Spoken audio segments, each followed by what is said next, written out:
Hello मेरे प्यारे दोस्तों। आज की कहानी एक ऐसी लड़की की है जिसके साथ हर रात इंसान नहीं बल्कि भूत टपाटप करके इसकी जबरदस्त ठुकाई करता है। अब धीरे धीरे इस लड़की को भी ठुकाई में इतना मजा आने लगता है कि इसे उसी भूत से प्यार हो जाता है। हाँ भाई साहब, ऐसा ट्विस्ट कि सोच के होश उड़ जाएंगे। लेकिन कहानी यहीं खत्म नहीं होती। आगे कुछ ऐसा होने वाला है जिसे जानकर आप इस मूवी को फिर से देखना चाहेंगे। ये मूवी इतनी इंटरेस्टिंग है कि हर सीन में रोमांच है। तो ध्यान से देखिएगा और स्क्रिप्ट को स्किप मत करिए। कहानी की शुरुआत होती है चुनी नाम के आदमी से जो अपने घर में अकेला ही रहता है। अब भाई एक दिन ये अपने काम पे जा रहा था, तभी अचानक इसके सीने में दर्द उठता है। ऐसा दर्द कि सीधे गेम ओवर, मतलब बंदा टपक गया। लेकिन कहानी यहीं से शुरू होती है। इसके बाद हमें दिखती हैं दो लड़कियां, ग्लोरिया और कैनरा। ये दोनों एक बुक स्टोर पर काम करती हैं, लेकिन ग्लोरिया को अक्सर काम पर नींद आती रहती है। अब कैनरा पूछती है, अरे भाई, तुम रात को ऐसा क्या करती हो जो दिन भर काम पर नींद आती रहती है? ग्लोरिया कहती है, ऊपर वाले फ्लोर पर एक कपल रहता है जो रात में टपाटप करता रहता है। शोर इतना कि मेरी नींद उड़ जाती है। हा हा हा, सोचो हालत क्या हो रही होगी। अब एक दिन ग्लोरिया तंग आकर हिम्मत जुटाती है और सीधा ऊपर के फ्लोर पर पहुंच जाती है। वो उस कपल से कहती है, भाई, तुम लोग रोज रात को जो टपाटप करते हो उसकी आवाज थोड़ी कम करो ताकि बाकी लोग भी चैन से सो सकें। लेकिन भैया, कपल पर इसका कोई असर नहीं होता। अगले दिन भी वही हाल। अब ग्लोरिया ठान लेती है कि इस घर से निकलना पड़ेगा। वो एक एजेंट से मिलती है और घर बेचने की बात करती है। फिर स्टोर में कैनरा से मिलकर कहती है कि वो अपना घर बेच रही है। कैनरा उसे बताती है कि 1 महीने पहले उसके बॉयफ्रेंड के कजिन की मौत हुई थी और जहां वो रहता था वहां का रूम बहुत सस्ते में मिल रहा है। अब ग्लोरिया पहले तो मना कर देती है, कहती है कि किसी की मौत हुई है, वो वहां नहीं रहना चाहती। लेकिन कैनरा जैसे तैसे उसे मना लेती है और ग्लोरिया अपना सारा सामान लेकर वहां शिफ्ट हो जाती है। अब यहाँ से शुरू होता है असली खेल। ग्लोरिया को उस रूम में एक फोटो मिलती है जो रंगीला नाम के लड़के की थी, जिसकी 1 महीने पहले मौत हो चुकी थी। अब ग्लोरिया के दिमाग में भी हलचल मच जाती है, लेकिन अभी और मजा आने वाला है। सारा सामान सेट करने के बाद ग्लोरिया और कैनरा एक क्लब में जाती हैं। कैनरा वहां दो लड़कों के साथ मजे कर रही थी, लेकिन ग्लोरिया का मूड नहीं बन रहा था। वो बोर हो जाती है और सीधा घर वापस आ जाती है। लेकिन घर आते ही वही टपाटप की आवाजें। हाँ भाई, अब तो मामला और भी रोमांचक हो गया। ग्लोरिया को धीरे धीरे एहसास होता है कि ये आवाजें असल में उसी रंगीला के भूत की हैं जिसने इस रूम में रहकर टपाटप की ठुकाई की थी। अब ट्विस्ट ये है कि ग्लोरिया को भी इस खेल में मजा आने लगता है। हाँ भैया, ये ठुकाई का खेल अब ऐसा बन चुका था कि लड़की को भी प्यार होने लगा उस भूत से। सोचो, भूत और इंसान का ऐसा प्यार। लेकिन यही कहानी में जबरदस्त ट्विस्ट आता है। क्या ग्लोरिया इस भूत से बच पाएगी या फिर ये प्यार उसे और भी गहरे में ले जाएगा? ये सब जानने के लिए आपको मूवी का क्लाइमेक्स देखना पड़ेगा। जैसे ही ग्लोरिया अपने नए घर में पहुंचती है, वो लाइट चालू करती है, लेकिन लाइट खुद ब खुद बंद हो जाती है। वो चौंक जाती है, ये तो भूतिया मंजर है। फिर वो बार-बार स्विच को ऑन ऑफ करने लगती है। अब भैया, इसे समझ में नहीं आ रहा कि ये क्या हो रहा है। फिर जब ग्लोरिया सोने जाती है तो अचानक उसका टीवी अपने आप चालू हो जाता है। वो सोचती है, अरे ये क्या जादू है। जब वो टीवी का प्लग चेक करती है तो वो तो निकला हुआ था। अब ग्लोरिया का दिमाग भन्ना जाता है। ग्लोरिया का मन डर से भर जाता है। अगले दिन वो डॉक्टर के पास दौड़ी चली जाती है और बताती है कि पहले वाली जगह पर भी उसे नींद नहीं आती थी और अब यहाँ भी वही हाल है। डॉक्टर बोलता है, तू ठीक से सो नहीं पा रही है, इसलिए ये सब लग रहा है। फिर वो उसे नींद की गोलियां देता है। रात में ग्लोरिया उन गोलियों को खाकर सो जाती है, लेकिन तभी भूतिया सीन का सामना करना पड़ता है। उसके बालों में अजीब सी हरकतें होने लगती हैं और सब चीजें उड़कर गिरने लगती हैं। वो नींद में होने के कारण समझ ही नहीं पाती। अचानक ग्लोरिया की चादर के अंदर कोई घुस जाता है और उसके बदन को सहलाने लगता है। वो जाग जाती है और चिल्लाती है, लेकिन चादर उठाने पर देखती है कि वहां कोई नहीं है। ओह, ये तो पागलपन है। ग्लोरिया अब और भी डर जाती है। तभी रंगीला का भूत उसकी दोनों टांगों को फैलाता है और ठुकाई करने लगता है। पहले तो ग्लोरिया डरती है, लेकिन फिर उसे भी मजा आने लगता है।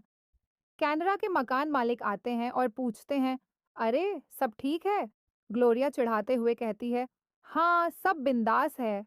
और फिर रंगीला जमकर ठुकाई करता है और ग्लोरिया भी उसकी ठुकाई से खुश होकर आराम से सो जाती है। अब ये तो मस्त रात थी। अब अगले दिन जब ग्लोरिया स्टोर पर जाती है तो वहां मजनू नाम का एक लड़का बुक लेने आता है। ग्लोरिया उसे बताती है कि वो बुक खत्म हो गई है। मजनू अपना नंबर देता है और कहता है जब बुक आएगी तो मुझे कॉल कर देना। फिर वो ग्लोरिया से भी नंबर मांगता है। ग्लोरिया थोड़ी सोचती है लेकिन अंत में अपना नंबर दे देती है। ओह, ये तो इश्क की शुरुआत है। ये सब देखकर बुक स्टोर का मालिक चिढ़कर बोलता है, ये सब यहाँ नहीं चलेगा। अब रात को जब ग्लोरिया काम कर रही होती है तो रंगीला का भूत फिर से आता है। वो उसे छूने लगता है और कपड़े उतारने लगता है। अब मजा आ गया। रंगीला और ग्लोरिया दोनों मिलकर ठुकाई कर रहे होते हैं और ग्लोरिया आवाजें निकालकर एंजॉय कर रही होती है। जब मकान मालिक फिर से आता है तो ग्लोरिया फिर से कहती है, सब ठीक है, बस थोड़ा हंगामा हो रहा है। वो रंगीला के भूत से एंजॉय कर रही है। अब जो भूख थी वो आ गई है। फिर दोनों एक डेट पर जाते हैं जहां ग्लोरिया और मजनू डांस करते हैं। मजनू ग्लोरिया को किस करने की कोशिश करता है और रंगीला को ये बिल्कुल पसंद नहीं आता। वो सामने लगे शीशे को तोड़ देता है जिससे मजनू डर जाता है। ग्लोरिया समझ जाती है कि रंगीला को ये सब नहीं भा रहा। वो तुरंत मजनू को वहां से भेज देती है और रंगीला के भूत का इंतजार करती है, लेकिन रंगीला नाराज हो जाता है और आता नहीं। अब ग्लोरिया परेशान हो जाती है, हर जगह उसे ढूंढती है। अगले दिन ग्लोरिया एक तांत्रिक के पास जाती है। वो बताती है कि उसके घर पर एक भूत है जिसके साथ उसने ठुकाई की है, लेकिन अब वो कहीं चला गया है। तांत्रिक कुछ चीजें दिखाता है और कहता है इन चीजों को अपने घर पर रखना होगा। ग्लोरिया वो चीजें अपने घर पर रख देती है और बिस्तर पर लेट जाती है।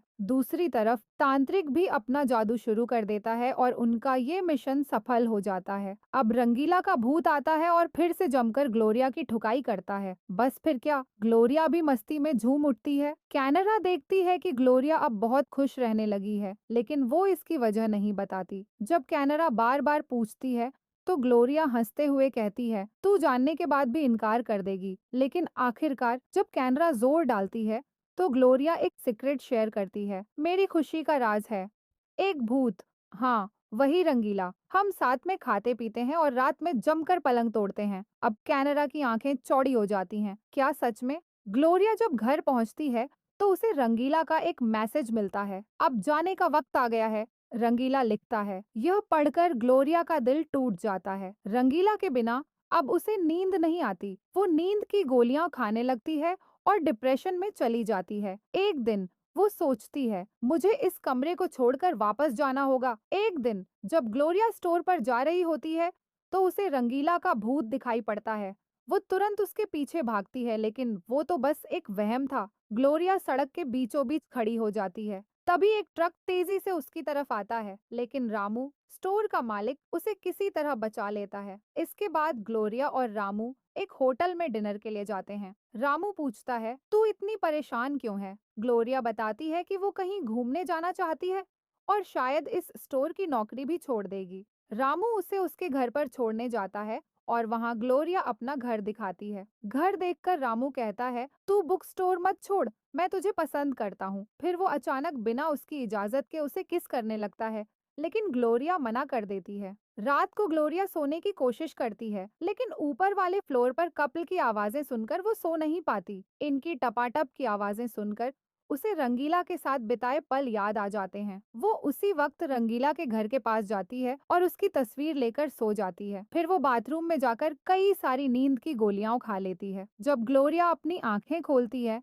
तो वो खुद को स्वर्ग में पाती है। वहां पर वो रंगीला से मिलती है। वो उसे गले लगाना चाहती है, लेकिन वो पूरी तरह से मरी नहीं है। वो रंगीला से कहती है, मैं चाहती हूँ कि हम एक छोटे से गांव में जन्म लें, जहाँ हम हमेशा साथ रह सकें। लेकिन रंगीला मना कर देता है, मैं अमीर घर में जन्म लेना चाहता हूँ। इतना कहकर वो नया जन्म लेने चला जाता है। ग्लोरिया उल्टी कर देती है और सारी गोलियां बाहर निकल जाती हैं। फिर वो रंगीला को बुलाने लगती है। इसके बाद वो मजनू से प्यार करने लगती है। दोनों खुशी खुशी रहने लगते हैं और शादी कर लेते हैं। आगे चलकर ग्लोरिया अपना खुद का बुक स्टोर भी खोल लेती है। एक दिन जब दोनों कहीं जा रहे होते हैं, तभी एक लेडी मजनू से एड्रेस पूछती है। ग्लोरिया देखती है कि उस कार में पीछे एक बच्चा बैठा होता है, जो उसे हेलो करता है। जैसे ही वो लेडी कॉल लेकर वहां से जाती है, ग्लोरिया मजनू से कहती है, हमें भी एक बच्चा करना चाहिए। तभी वही फोटोग्राफर आता है और दोनों की एक फोटो निकालता है। हमें पता चलता है कि वो कोई मामूली फोटोग्राफर नहीं है, बल्कि वो उन कपल की फोटो लेकर स्वर्ग में जाता है, जिन्हें बचाना होता है। और इसी सीन के साथ हमारी आज की मूवी यहीं पर समाप्त होती है। अगर दोस्तों यह वीडियो आपको पसंद आई हो, तो वीडियो को लाइक, कमेंट और शेयर करना ना भूलें और चैनल को सब्सक्राइब करें। मिलते हैं एक और कमाल की वीडियो के साथ। तब तक के लिए bye bye. Thanks for watching.